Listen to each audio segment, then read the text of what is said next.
Qu'est-ce qui pousse quelqu'un qui a été abusé sexuellement à se suicider? Alors, pour terminer la semaine, j'ai fait une vidéo lundi sur le suicide, mercredi sur le suicide et les problèmes de surpoids. Et aujourd'hui, on va terminer avec le suicide et les abus sexuels. Ici, c'est pour les gens qui ne s'y connaissent pas, c'est quelque chose qui est peut-être un peu plus compréhensible de le fait que des gens terminent par se suicider dû à un abus sexuel.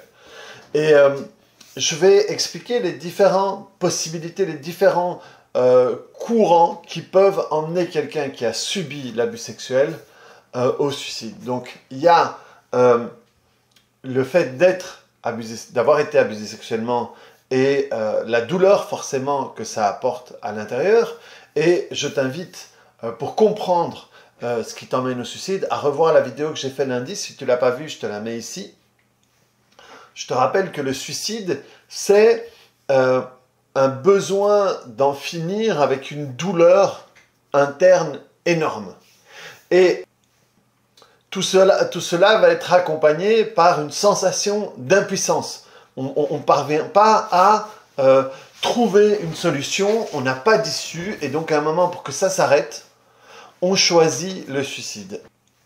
Et ici, ce qui se passe avec les abus sexuels, et ça, je te l'ai déjà expliqué sur les différentes vidéos que j'ai faites sur les abus sexuels, si jamais c'est la première que tu vois, ici, je te mets la playlist de toutes les vidéos que j'ai faites sur les abus sexuels, qui est une thématique importante pour moi, et sur laquelle je travaille beaucoup.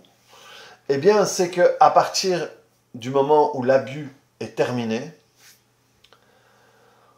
on va avec une fréquence assez importante, presque pour dire quasi constamment, en tout cas au début, être dedans. Ça veut dire on va revivre les images, on va revivre les sons, ce qui s'est dit, les sensations corporelles, même peut-être les odeurs. Et c'est sans doute ça le plus difficile à vivre, après que l'abus est terminé, bien sûr. Je parle dans le cadre de quelqu'un qui a été violé une fois, par exemple, mais en tout cas que les événements ne sont plus en train de se produire actuellement. Le problème, c'est qu'ils se produisent ici. Et ça, presque constamment. Et on peut tout d'un coup entendre le nom de quelqu'un, si on connaît le nom de son agresseur. On va peut-être voir une odeur, ou une sensation, ou un son, ou n'importe quoi. Moi, j'ai eu des personnes qui sont venues me voir qui avaient, par exemple, une jeune fille qui avait la phobie de l'araignée. Et les gens ne parvenaient pas à l'aider. Et en réalité, c'est parce que quand elle se faisait agresser sexuellement, elle avait le nez à, je ne sais pas combien, 50 cm d'une araignée. Et elle a cristallisé dans cette araignée tout ce qui était en train de se passer derrière elle.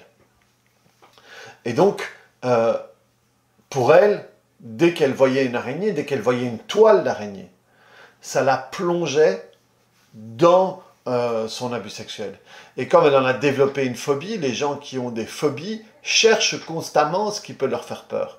Donc les gens qui ont la phobie de l'araignée, quand ils rentrent dans une pièce, la première chose qu'ils font, c'est regarder dans les coins pour voir s'ils ne voient pas l'éventuel danger. Et donc elle, à chaque fois qu'elle le voyait, ça la ramenait non seulement à l'araignée, mais ça la ramenait à son abus sexuel.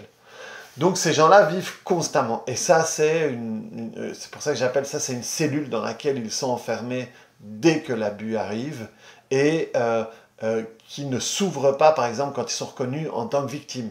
Même quand la personne est accusée et elle va en prison, ou même quand la personne meurt, parce que certaines personnes, d'un coup, sont abusées par un grand-père ou quoi que ce soit, même quand ils meurent, ils continuent dans leur cellule tant qu'on ne peut pas les aider à en sortir. Et donc, le fait de vivre constamment ces images, ces sensations, au bout d'un moment, ça devient insupportable pour certaines personnes. Et pire encore, un facteur aggravant là-dessus, c'est quand, pour une raison ou pour une autre, les personnes qui ont été abusées sexuellement se sentent coupables de ce qui est arrivé. Ou parce qu'on leur avait dit de ne pas aller à cette soirée ou de ne pas traîner dans ces endroits-là, ou parce qu'à un moment, elle a peut-être la personne lui plaisait et elle a été avec elle dans la voiture, ou ou alors elle a eu tellement peur pour sa vie que son corps s'est figé et donc elle ne s'est pas défendue.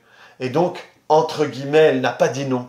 Et donc il y a cette culpabilité, et donc il y a les images, il y a tout ça, et au-dessus, il y a la culpabilité, et au bout d'un moment, c'est tellement fort, c'est tellement douloureux, que certaines personnes peuvent passer à l'acte pour, d'une certaine manière, pour en finir avec tout ça, pour en finir avec ce truc dans lequel elles sont constamment.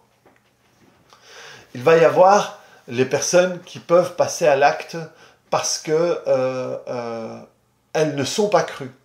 Elles osent parler, elles osent, et elles ne sont pas crues, et elles sont même peut-être accusées d'exagérer, ou d'inventer, ou d'être quelqu'un qui essaye de gagner de l'argent, quoi que ce soit. Et ça, c'est une douleur qui peut emmener. Ensuite, il y a les personnes qui sont humiliées par le fait qu'elles ont été abusées sexuellement et de qui on va se moquer.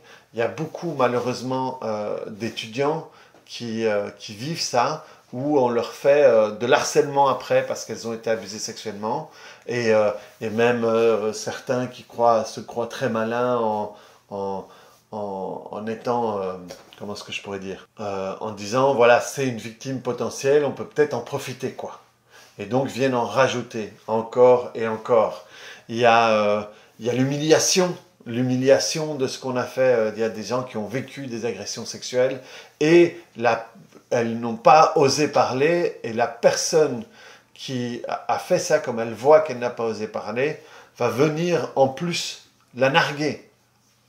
Et de nouveau, ce sont des personnes qui, dans la circonstance dans laquelle elles se trouvent, extérieurement, des fois ça peut ne pas avoir de sens, mais là, dans la situation, dans l'enfermement dans lequel elles se trouvent, elles ont la sensation de 1, qu'il n'y a pas d'issue, et de 2, que ça va durer éternellement, que rien ne peut changer ça. Et c'est un problème important avec les émotions, c'est qu'on va avoir la sensation parfois que les émotions sont définitives, et qu'on va vivre ça toute notre vie, parce qu'on ne peut pas effacer ça. Mais c'est faux, les émotions évoluent, les émotions changent, et on peut toujours faire quelque chose avec ce qui est arrivé, et au niveau de l'image, et au niveau de la sensation, et de la manière dont on vit ça. Il y a aussi les gens qui ont été abusés sexuellement, et ça devient une question d'honneur, parce que ça va apporter de la honte sur la famille. Pour les personnes qui viennent de certaines religions, de certaines cultures, de certaines valeurs, la personne qui s'est fait abuser, par exemple, en Inde, il y a des problèmes de caste, il y a des problèmes de famille, et tout d'un coup, le fait de s'être fait abuser sexuellement par quelqu'un d'une autre famille, d'une autre caste, d'un autre groupe, ça apporte de l'humiliation à sa famille. Et dans ces moments-là, parfois, on peut avoir un membre de notre propre famille qui vient carrément nous tuer, et tue pour laver l'honneur de sa famille, ou la personne décide de se suicider pour l'honneur de sa famille. Et à chaque fois, on a le même processus. La personne est enfermée dans une douleur, est enfermée dans une croyance dans laquelle elle ne voit pas d'issue possible. À l'endroit où elle se trouve, elle ne voit pas d'issue possible, et elle a la sensation que ça va être comme ça toute sa vie. Et donc, à un moment, elle préfère en finir pour sortir de là, pour sortir de cette douleur. C'est presque, à ce moment-là, c'est presque une euthanasie, si on veut. C'est comme les gens qui souffrent et qui font des demandes d'euthanasie parce que la douleur est trop forte, parce que la douleur est trop grande. C'est juste pour en finir avec ce qu'on ressent. Et ça, c'est un peu, ça a été le fil rouge des vidéos que je vous ai proposées cette semaine. Et moi, ce que je veux que tu comprennes, si tu vis ça, si tu connais quelqu'un qui vit ça, c'est que ce n'est absolument pas une fatalité, que tu ne vas pas sentir ça toute ta vie, et que tu ne vas pas être dans cette prison-là toute ta vie. Tant que tu trouves quelqu'un ou que toi, tu trouves un moyen de pouvoir travailler et te libérer de tout ça. Je l'ai fait, c'est sans doute un des trucs que j'ai fait, si pas le plus, mais dans le trio de plus dans ma carrière de thérapeute. Travailler sur des abus sexuels, c'est quelque chose que j'ai fait énormément. Et il n'y a pas un abus sexuel où la personne n'a pas pu terminer en se sentant différemment, en pouvant prendre de la distance ou en pouvant complètement transformer tout ça.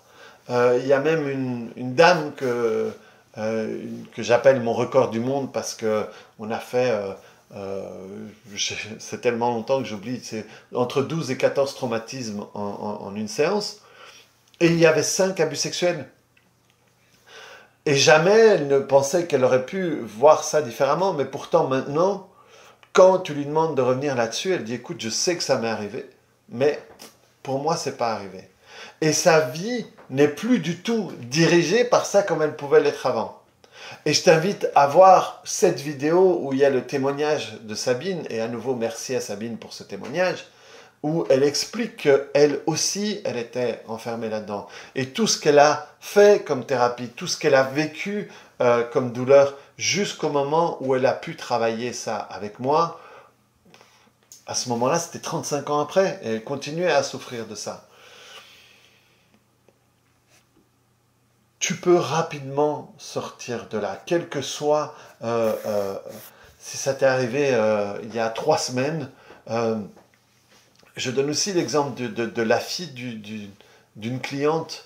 La cliente m'a appelé parce que sa fille s'était fait molester sexuellement à une soirée. C'était une jeune fille d'une quinzaine d'années, si je me souviens bien. Et on l'a fait, je peux peut-être me tromper, hein, mais de mémoire, on a dû le faire dans la semaine, quoi. Et c'était terminé. Elle n'était plus enfermée dans la cellule de l'abusé. Et donc, ça, ce sont des trucs où la douleur poussée à l'extrême, à un moment, on peut dire, ok, j'ai plus de solution. Je peux plus supporter, je suis arrivé à saturation de cette douleur-là. Je préfère en finir que de continuer à vivre cette douleur-là. Quels que soient les types, et je t'ai dit quelques exemples là-dessus, hein, de courants qui peuvent emmener là-dessus, mais il y en a sans doute d'autres. La liste n'est pas exhaustive.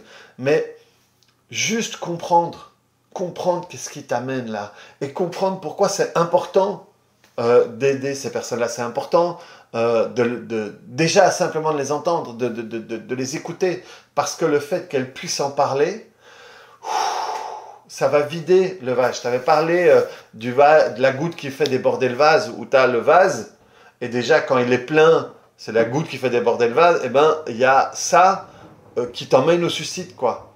Et le fait de parler de ça, ça peut vider tout ça. Donc ce que je veux vraiment faire passer par cette vidéo, c'est que cette douleur que tu sens, que la personne que tu connais sent, que les clients que tu as sentent, elle peut complètement être transformée. Et écoute, j'y crois tellement que pour le moment, moi je propose un accompagnement pour les personnes qui ont été abusées sexuellement. Je suis tellement sûr de ce que je propose, c'est que cet accompagnement, il est garanti au remboursé. Et c'est sans doute la seule thématique de toutes les choses sur lesquelles je travaille. Je travaille sur les douleurs chroniques, sur les phobies, sur les addictions, sur les problèmes relationnels. C'est sans doute la seule thématique sur laquelle je peux me permettre de garantir le résultat. Tellement le processus, quand tu sais le faire, il t'emmène à coup sûr vers une libération de ce que tu vis. Donc, c'est pas une fatalité. Ne reste pas là-dedans. Et surtout, si tu sens que tu te diriges vers le point de non-retour, c'est le moment d'en parler. C'est le moment d'en parler à quelqu'un pour que tu puisses évacuer un peu et vivre un jour de plus, un jour de plus, un jour de plus, un jour de plus, jusqu'à un moment pouvoir te libérer de tout ça et reprendre le cours de ta vie, et que pour que ta vie ne soit plus honneur à ce que cette personne t'a fait, mais puisse de nouveau être en honneur à toi, à ta vie, à ce que tu peux t'apporter à toi, à ce que tu peux apporter aux autres, à ce que tu peux apporter au monde. Quel que soit, je t'assure, j'ai travaillé sur des filles qui se sont fait enlever, qui se sont réveillées dans des bordels de narcotrafiquants au Mexique sur des trucs familiaux glauques, sur des trucs... à chaque fois, c'est possible. Quel que soit ce qui t'est arrivé, c'est possible de sortir de là. Donc voilà ce qui va conclure la semaine sur le suicide. Conclure pas tout à fait parce que lundi, comme j'ai plusieurs personnes qui m'ont demandé une vidéo pour ceux qui restent, dans les différents canaux où j'ai posté la vidéo. Donc je vais faire une vidéo lundi là-dessus et le reste de la semaine, ce sera d'autres thématiques. Et avant de terminer, je t'invite à t'abonner si tu n'es pas abonné. Je me rends compte qu'il y a un gros pourcentage des personnes qui me regardent qui ne sont pas abonnées à la chaîne. Donc si vous pouvez vous abonner, c'est top parce que ça permet à ces vidéos-là, via l'algorithme, de toucher d'autres personnes, de cliquer sur le bouton j'aime, de mettre des commentaires si ça vous parle. Et si tu ne l'as pas vu et que il y a un truc qui te parle, mais après qui te dit merde, mais c'est pas juste parce que c'est moi qui me suis fait abuser, c'est pas aller moi voir un thérapeute parce que c'est lui qui est malade et tout ça. Alors je t'invite à voir cette vidéo où je parle de ça et tu vas pouvoir comprendre ce qu'il y a derrière là et l'intérêt pour toi d'aller voir quelqu'un qui peut t'aider à te sortir de là. Merci, à la semaine prochaine. Salut!